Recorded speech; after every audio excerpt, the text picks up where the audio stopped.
Assalamualaikum warahmatullahi wabarakatuh.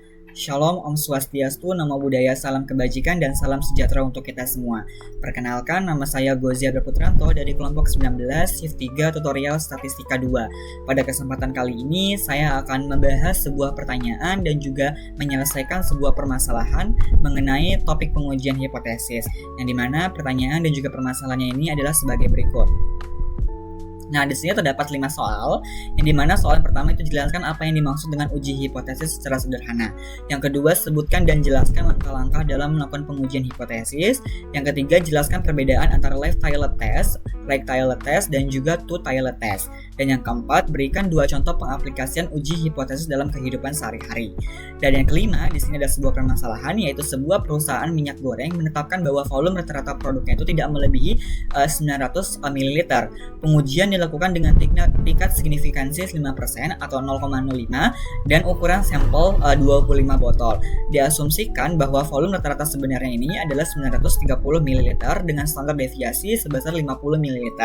Nah, hitunglah probabilitas atau peluang terjadinya kesalahan tipe yang kedua, yang dimana untuk permasalahan ini termasuk ke dalam jenis right-tiled test.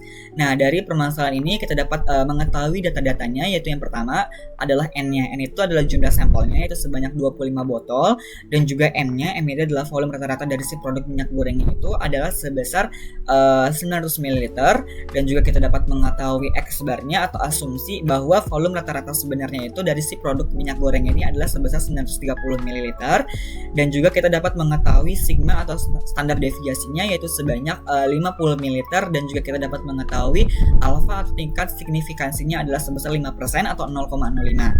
Nah, selanjutnya di sini kita akan membahas dan juga menyelesaikan soal-soal atau kelima soal ini.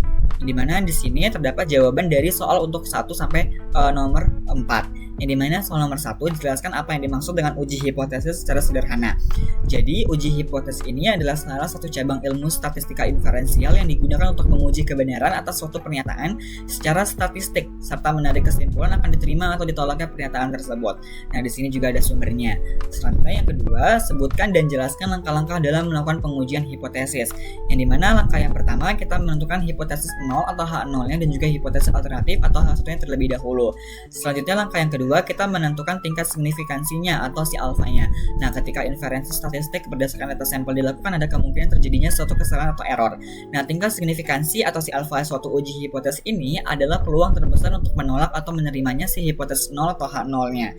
Selanjutnya langkah yang kedua kita menentukan daerah kritis atau daerah penolakan hipotesis 0 atau H0 dan statistik uji yang sesuai. Nah, di mana daerah kritis atau daerah penolakan ini adalah interval nilai di mana hitungan suatu statistik uji yang berada dalam interval tersebut tuh akan ditolak hipotesis 0-nya atau H0-nya. Selanjutnya langkah yang keempat yaitu menghitung statistik uji dengan menggunakan parameter sampel. Yang dimana statistik uji ini adalah suatu statistik sampel yang distribusi samplingnya itu dapat digolongkan pada kasus hipotesis 0 atau H0 dan juga hipotesis alternatif atau H1. Nah, statistik sampel ini digunakan untuk mendefinisikan daerah penolakan.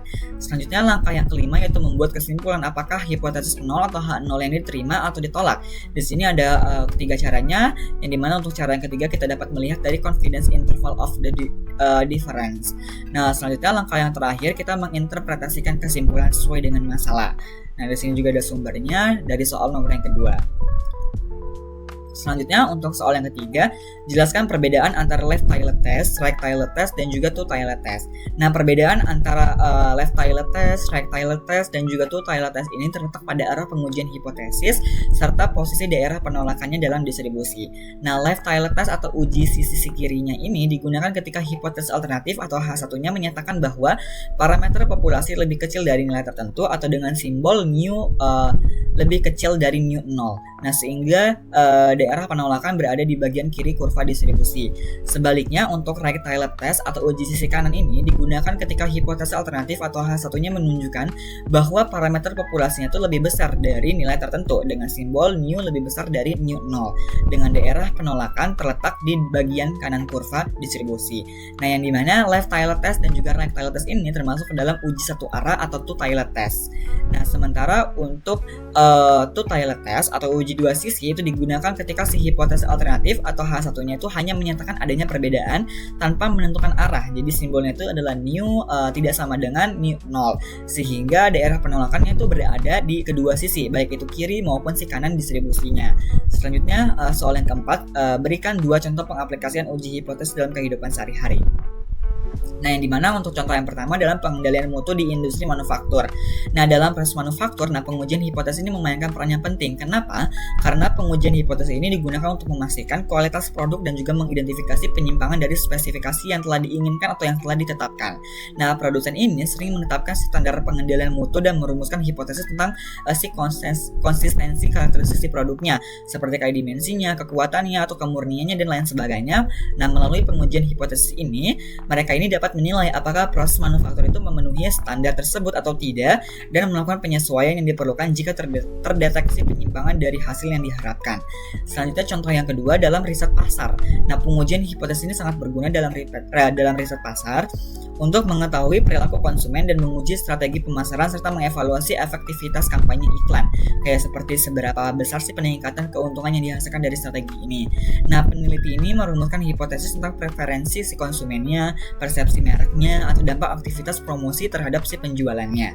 Nah, dengan mengumpulkan semua data melalui survei, eksperimen, atau studi observasional, nah mereka ini dapat menggunakan pengujian hipotesis ini tuh untuk menarik kesimpulan dan juga membuat keputusan pemasaran yang tepat untuk keuntungan yang lebih baik. Nah, selanjutnya soal yang kelima atau permasalahan yang soal kelima ini dapat diselesaikan dengan menggunakan software RStudio, yang dimana RStudio ini adalah sebagai berikut. Nah, langkah-langkah awal untuk menggunakan software RStudio, kita pilih ke menu file terlebih dahulu, lalu kita klik yang new project.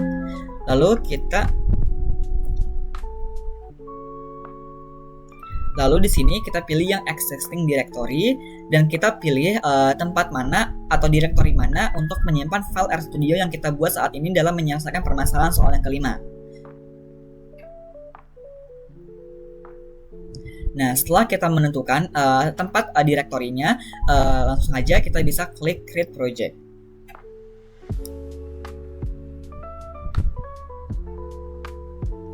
Nah, selanjutnya di sini tahap selanjutnya kita dapat menampilkan R-script-nya, yang dimana langkahnya kita klik new file ini dan lalu kita klik R-script, yang dimana R-script ini berguna untuk tempat membuat atau menyimpan si codingan atau sintaksnya yang dapat menyelesaikan permasalahan yang sudah saya bacakan sebelumnya gitu, yang dimana kita bisa saja langsung membuat codingan atau sintaksnya.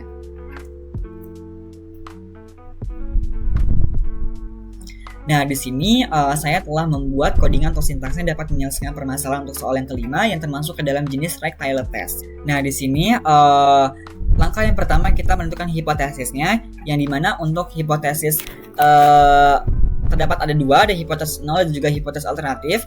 H0-nya itu dengan simbol nu sama dengan nu 0, yang berarti rata-rata minyak goreng itu memiliki volume yang tidak melebihi dari sebesar 900 ml. Sedangkan hipotesis alternatif atau H1-nya itu dengan simbol nu lebih dari nu 0, yang berarti rata-rata minyak goreng ini memiliki volume yang melebihi dari 900 ml. Kita bisa run untuk langkah yang pertama, yaitu menentukan hipotesis. Selanjutnya di sini langkah yang kedua yaitu menginput data yang diketahui pada soal, yang dimana data-datanya diantaranya adalah ada N-nya atau jumlah sampelnya atau sebanyak 25 botol, M-nya atau volume rata-rata si produk minyak gorengnya sebesar 900 ml, X-bar-nya atau asumsi bahwa volume rata-rata sebenarnya itu adalah sebesar 930 ml, dan sigma-nya atau standar deviasinya adalah sebanyak atau sebesar 50 ml. Kita bisa langsung run untuk langkah yang kedua yaitu menginput data yang diketahui pada soal. Selanjutnya langkah yang ketiga, di sini kita mau mencari nilai kritis, di mana di sini alfanya adalah 0,05. Kenapa alfanya 0,5? 0,05 dikarenakan pada soalnya sudah diketahui bahwa taraf signifikansinya adalah sebesar 5%, yang berarti alfanya adalah sebesar 0,05 gitu. Nah, di sini kita mau mencari nilai kritis atau Z alfanya dengan distribusi normal dan juga menggunakan sintaks inor. Nah, di sini ada rumusnya yaitu 1 min alfa gitu. 1 min alfanya. Nah, kenapa? Karena di sini itu tuh akan uji satu arah ya. Kan rectangular test ini termasuk ke dalam uji satu arah. Yang dimana maka si alfanya ini tidak dibagi dua gitu. Nah, langsung aja kita dapat mengetahui nilai dari nilai kritisnya itu sebesar 1,65. Langkah selanjutnya kita mau menghitung batas kritis rata-rata sampel untuk menerima hipotesis 0 atau H0-nya gitu. Yang dimana di sini ada rumusnya, ada yaitu M ditambah dengan Z alpha atau nilai kritis yang sudah kita cari sebelumnya dikali dengan sigma atau standar deviasinya dibagi dengan akar dari sejumlah sampelnya, yang dimana nilai dari batas kritis rata-rata sampel untuk menerima hipotesis nolnya ini adalah sebesar 916,45. Selanjutnya langkah yang terakhir yaitu mau menghitung Z betanya, yang dimana di sini Z betanya di sini kan kita mau mencari peluang terjadinya si kesalahan tipe yang kedua, yang dimana kesalahan tipe kedua itu berarti menerima si H0-nya padahal H0 atau hipotesis itu adalah salah. Nah, di sini rumusnya untuk mencari Z betanya adalah X kritikal yang sudah kita cari, yaitu batas kritisnya dikurangi dengan si X barnya dan juga dibagi dengan standar deviasi dibagi dengan akar dari jumlah sampelnya. Nah, di sini kita menggunakan P-norm atau kenapa? Karena di sini kan kita belum tahu sih probabilitas atau si peluangnya. Nah, kita menggunakan si P-norm ini untuk mencari tahu probabilitas atau peluangnya dengan sintaks P-normnya itu gitu. Yang dimana dihasilkan bahwa Z betanya adalah sebesar 0,0877 gitu. Yang dimana berarti bahwa probabilitas gagal menolak H0 padahal H1-nya itu benar adalah sebesar 0,0877. Nah, sebelumnya kan batas kritis itu kita dapat mengetahui nilainya ada sebesar 916,45 dengan asumsi bahwa volume rata-rata yang sebenarnya itu adalah sebesar 930 ml kan. Nah, jadi peluang terjadinya si kesalahan tipe kedua yaitu masih cukup kecil, yaitu sebesar ini 0,0877. Nah, kemungkinan si perusahaan minyak gorengnya ini tuh gagal nolak H0 atau hipotesis nolnya, padahal H1-nya atau hipotesis alternatif itu benar, masih cukup kecil, yang berarti ini masih cukup baik untuk si perusahaannya, karena ya tentu tadi bahwa Z betanya atau si peluangnya adalah sebesar 0,0877 atau 8,77%.